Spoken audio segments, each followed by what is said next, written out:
Uang ratusan juta rupiah lenyap, mobil dijual, kenapa korban binomo masih mau terus bermain? Dua warga Kisaran dan Medan, Sumatera Utara kehilangan ratusan juta rupiah setelah ikut bermain binomo dan kuotex. Keduanya kemudian melapor ke Polda Sumatera Utara dengan harapan uang mereka bisa kembali. Salah satu korban yang melapor ke Polda Sumatera Utara berinisial VA. Dia mengaku ikut bermain binomo dan kuotex sejak Agustus 2021.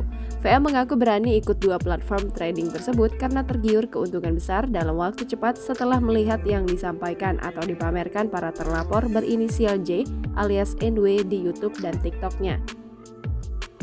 VA pertama kali mengirimkan deposit sebesar 14 juta rupiah, lalu kembali mengirimkan 30 juta rupiah dalam satu hari. Saat itu, VA menang. Namun keesokan harinya, VA terus-menerus kalah hingga dia menggadaikan mobilnya ke leasing.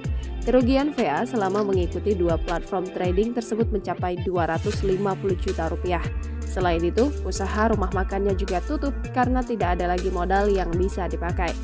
Korban lainnya, RM, mengaku ikut bermain binomo sejak September 2021 dan berhenti pada Februari 2022. Meskipun deposit yang dikirimkan paling tinggi 12 juta rupiah, tapi total uang yang sudah hilang mencapai 380 juta rupiah.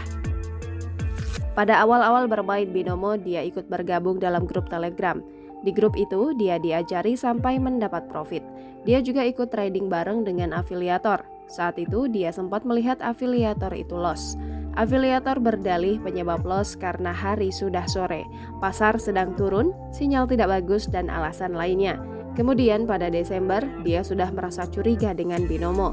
Namun, RM terus termotivasi untuk terus bermain karena ingin mengembalikan kekalahan yang sudah dideritanya. RM pernah menyampaikan kepada afiliator bahwa dia loss dan kehilangan banyak uang. Afiliator menjawab bahwa uang akan dikembalikan. Namun setelah kembali ditanyakan perihal pengembalian uang, afiliator itu malah sulit dihubungi. RM kemudian memutuskan mengganti mentor.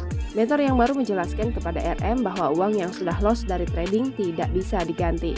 Kepala Bidang Humas Polda Sumatera Utara Kombes Hadi Wahyudi membenarkan adanya laporan yang masuk ke Polda Sumatera Utara dari dua orang yang berinisial VA dan RM. Dengan adanya laporan itu, penyidik dari Polda Sumatera Utara akan melakukan penyelidikan. Jangan lupa subscribe, share, komen, dan like ya!